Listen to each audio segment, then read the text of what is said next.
right.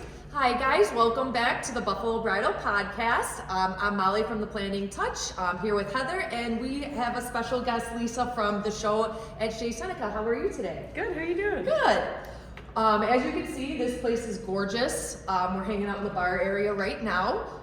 So we're gonna just dive right into it. So Let's do it. why don't you tell us how your journey became at Shea, Seneca? Sure. So I come from a big family, used to throw a lot of parties, still does, grew up in that environment, loving it, started working in hospitality in college. I did go to college for art, so I've always had that creative thread running through everything. My biggest influences were working at the Mansion on Delaware and the old Park Lane. Where we really dove into hospitality pretty deeply, and I love historic venues. Mm-hmm. So that is kind of the path that brought me here. Perfect. Mm-hmm. What do you think makes the show at Shea Seneca stand out from other venues? Obviously it's this beautiful historic space, but kind of what else, kind of drew you here? So I love historic buildings, architecture, Buffalo. This place is on the National Register of Historic Places, and there are a lot of beautiful historic venues in Buffalo. Fortunately here, we have the advantage of being completely private. We do one wedding at a time, so nobody else is going to be in the building. You and your vendors get the place exclusively the whole day. There are other little perks. It's centrally located for a lot of people. We do have an outdoor patio. We have parking. So there are some advantages to that help it stand out. And then I can't forget our team, of course. We have a very tightly knit team that runs events here, makes sure every detail on setup is considered and things like that. Awesome. I mean, I personally just love, Upstate Indie Weddings has thrown 2 events here, and I love hosting an event here. Not for everything you just mentioned, but I also love the look on people's faces who have not been here before. Yes. And they walk in off the street and they're just their eyes double in size. Yeah. It's like a time warp. Yeah.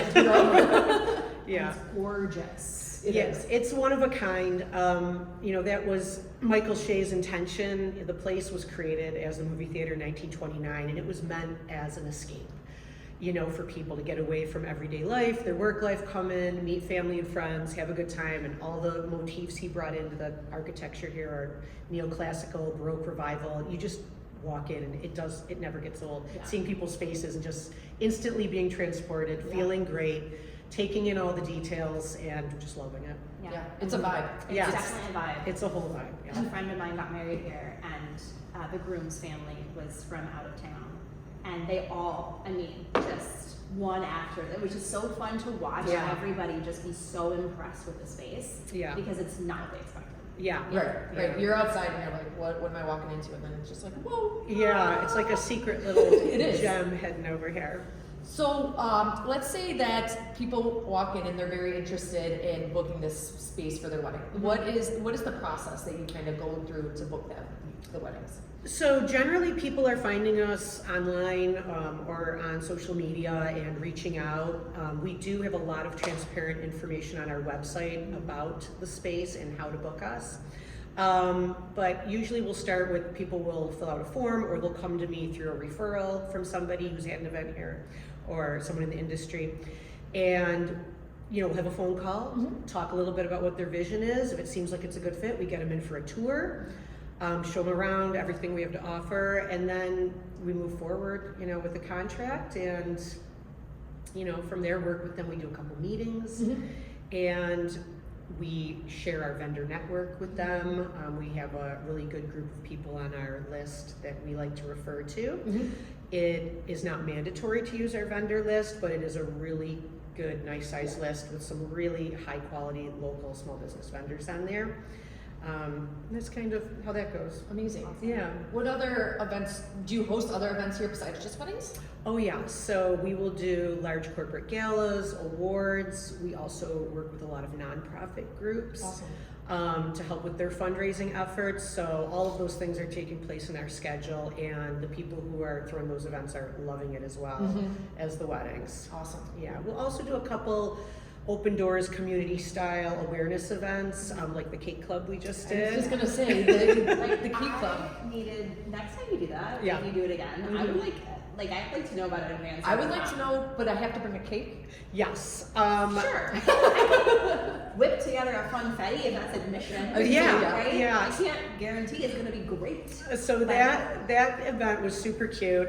It was the brainchild of Bon Appetit Buffalo. Elena from Bon Appetit and Krista Glennie came to me with the idea for a community fun event, and I was into it. I said, That's let's do it. So hopefully we'll do it again. Yeah. There are other groups too that will try and give back to the community. Genesis Centers across the street, they do their visit with Santa here yearly Oh, that's as nice. a pro bono, use Yep. of space, and we love to have them. Mm-hmm. So the goal was to not only rejuvenate this amazing space for weddings, but to also let the community in here to enjoy it, Mhm. because it has that history of Yeah, being for sure. a joyful community spot. Yeah. Absolutely. Mhm. So one of the things that we get a lot of kind of questions about is venues, and then like what's included, what's not included. And Sure. some people walk into a space and they assume things are included and they're not, or they assume nothing is included and they are. Can you just walk through when someone's booking this space, Sure. like tables and like what kinds of things can they expect within their package to kind of come along the way? Well, the tough thing is when you're shopping for a venue, it's not apples to apples. Yeah. It's apples to oranges Right. and limes and everything else. Fine print, people, fine print. So we tried to develop a rental package here that was really had the best of everything that you need Mm-hmm. and some of the things that you want as well. So what we include is not what some other venues might include. Sometimes you're just getting the bare bones, the shell, and then it's all up to you. With here, we have the gold Chiavari chairs. We have tables in different sizes, tables for everything you need, your guest dining, your cocktails. We actually include quite a bit of lounge furniture that you can see in our bar here. We also have some little sofas, armchairs, that are things you might have to rent in other spaces, but they're just included here. Awesome. We include linen. Well, that's important. We include setup and breakdown. We include private use of our 2 lounge rooms ahead of time. You get 2 meetings with us. You get your name on the marquee, the free parking. So cool. I mean, who doesn't want those? And the photos are so great. They're so gorgeous, especially in the Yeah. evening Yep. when the, Yes. the lights are Yep, and shimmering they're, like, and kissing names under up it. I there. love it. It's fun. It's a great photo op. We also give them a weddings, a save the date slot for photos with their Oh, photographer. that's nice. Fun. Yeah, so that's a little perk. Anyway, there's a lot included. Oh, candlescapes. So if someone just wants to come in and not worry about, I mean, I love florals. Everybody loves florals. Sure. But if somebody's navigating their budget and people always ask, what do you include for tabletop? We have a really nice candlescape and fresh greenery that we'll put out included for people. That's nice. So That's there's huge. quite a That is bit, huge. quite a bit of value packed into the rental here. Yeah, I mean, I think that like to your point, apples are not compared to apples when you're looking at venues, and so you'll have your base price, but then when you add in the lounge furniture, when you add in the linens, when you add in the tabletop stuff, Yeah. and particularly in a venue like this that's so just charming and has so much character, like all in itself, you don't need to add much more. And Right. so you're not gonna have to go to a million different rental places Right. and spend a whole lot of money on flowers if you don't want to, because it's all kind of included in the venue ambiance itself. Yeah. Yeah, Which that's is nice. amazing. That's Yeah, nice. and the florals do well in here. Of Make no course, mistake, of course. especially for the dining tables. We love our florist friends, but it does have a lot going on, and it's easy to walk into and be like, okay, I'm ready to party. Mhm. I'm in the moment. I don't have to come in and be like, Mhm. what am I gonna have to add to my budget to Yep. make this space come alive? I was here for that wedding vendors can party too. Yeah. And that was actually my first time here, so it's like It's a I great walked in and event. I'm like, whoa, and it was like Great Gatsby theme, Mhm. which Yeah. is perfect for this Mhm. place. Like Yeah. it couldn't have been better. Yeah. Yeah. And it was just so fun walking in here. Like it looks so different compared to when I was in here last time. Yeah. First it was nighttime. Yeah. And second, they had so many different like little things Yeah. that they provided, which was really cute. Yeah. So how many people does this space fit? We can do up to 220 seated for a Okay. plated meal. If you are working a buffet into the room and also doing a formal sit down, that number is a little closer to 180. Okay. If you are doing a large cocktail party and it's a wedding and you're still carving out room for dancing and things like that, we can push up over 300 for like a true cocktail stations party. Awesome. That's really cool. Yeah. That's so cool. So what are some ways that couples can kind of personalize their wedding at this venue? So we've been fortunate to work with we seem to be drawing in couples who are very creative. They want to do unique things that are personal to them.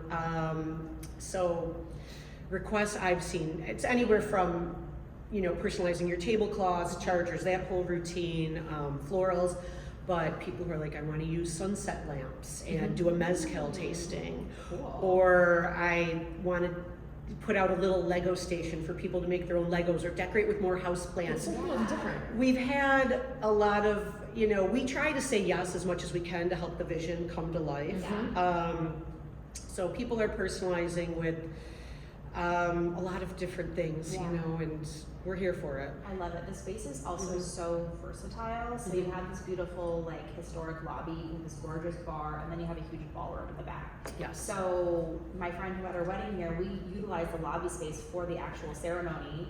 We put some screens up so that it was just kind of half of that space with some chairs, and after the ceremony, we just removed the screens. People could come through, have cocktail hour in the bar, and then we kind of opened it up for dancing in the same lobby space. So it's really versatile. Yeah. It So if you is. have a larger wedding, you can get married here under this beautiful chandelier and then go to the ballroom for your reception.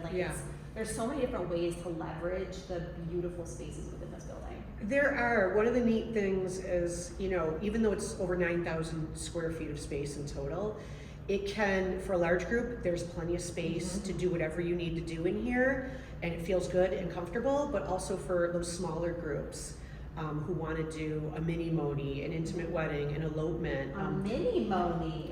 I just learned a term today. Yeah. I like that. I'm gonna use that. Mini Moni. I'm gonna use that. Yeah. I'm for sure gonna use that going forward. Yeah, I think post-COVID, I tried to leave the term micro wedding in the past because it had certain, Negative connotations. yeah, and you're like, I'm being Stigma. forced to, but now there are a lot of people, there is a trend towards smaller guest lists. Yes, absolutely. And if you have a smaller guest list, you can pull something off in here and it still feels good. It doesn't feel like you're in a cavernous space and it feels cozy. It's interesting how the room can transform based on what we're doing in it, what we're setting up. Right. Yeah. Right. Absolutely. I love it. So let's say, as a wedding planner, I know there's always challenges, for a live event. So what's like the project for like any last minute changes or challenges? So we try to just communicate, whoever we're working with, and when there's a planner on board, that's great. We're talking to that person, very closely throughout the year and leading up to it the week of the event. We're open. Pretty much the week of a wedding, we're like, call us, text us anytime. If something comes up, you need a seat removed, you need something added, a new vendor is coming. Ideally, we try to avoid that something too complex. But it's really about communication. Agreed. And just making sure everyone's on the same page. If there are changes to that event order, we get a signature on it, make sure everybody knows what's happening. Perfect. But we are also used to rolling with the punches. Sometimes unexpected things happen. Somebody can't make their plane, or somebody else is showing up, and we just work together. You just adapt. Yeah, we just adapt, with the vendor group, but we try to get it all nailed ahead of time so there aren't bad surprises. Yes, I couldn't agree more. I like to have all my ducks in a row ahead of time, and then if anything happens, it's kind of minor at that point. Yeah. So kind of going along the lines of ducks in a row. So Yeah. what kind of advice would you give to couples considering this venue for their big day? Like what should they kind of prepare? What should they think about? That kind of thing. So once they're in here and they're seeing the space, we're talking about, what they want to do for decor. Usually that always enters the situation.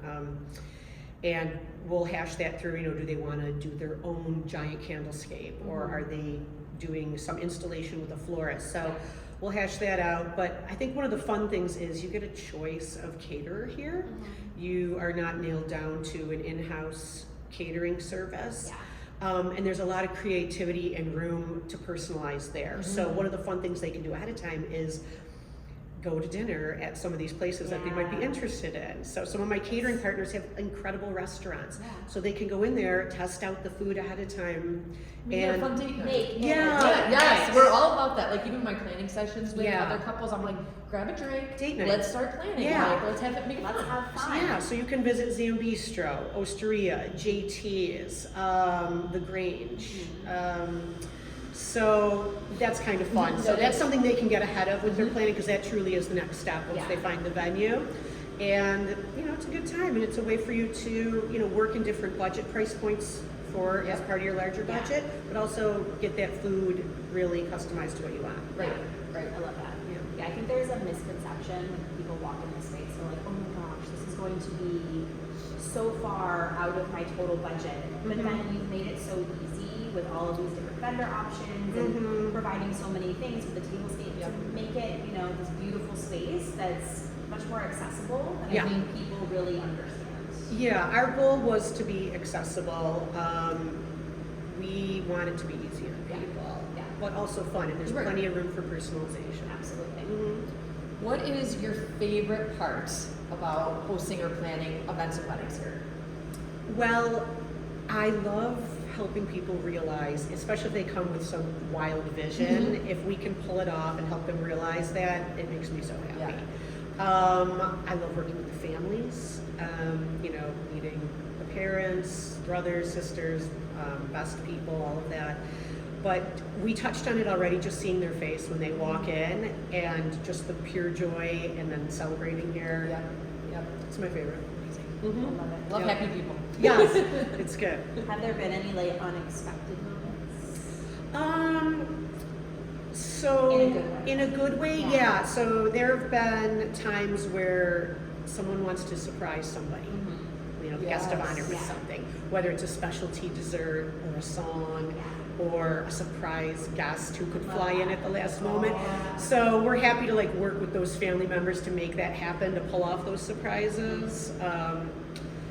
We've done a surprise engagement party, which I'm always curious. I'm like, how is this going to go? Are they really going to pull it off? But we play our role, we're here for it. So wait, okay, because I have to dig deeper into this. Yeah. So surprise engagement party, as the someone proposed to somebody else, and they were really hoping they were going to say yes, and then they came here for a party afterwards.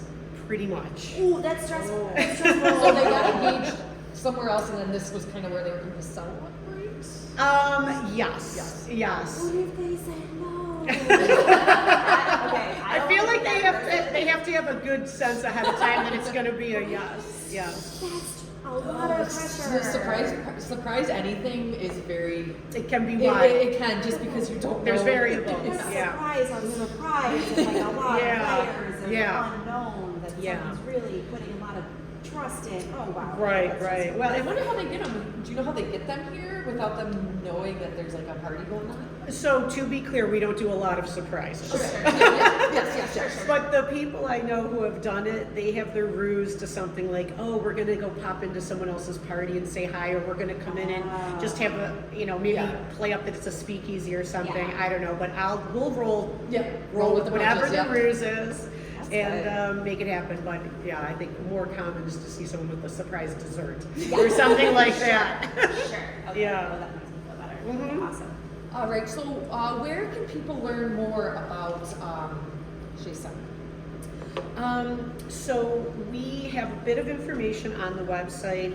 We are currently revamping our history about page to include some more about Michael Shea and the building and its history. There's a little bit about it on our Instagram. There are a lot of pictures on our Instagram feed now. So to sort of see the place, see what's happening here, Instagram, and to a lesser extent, Facebook.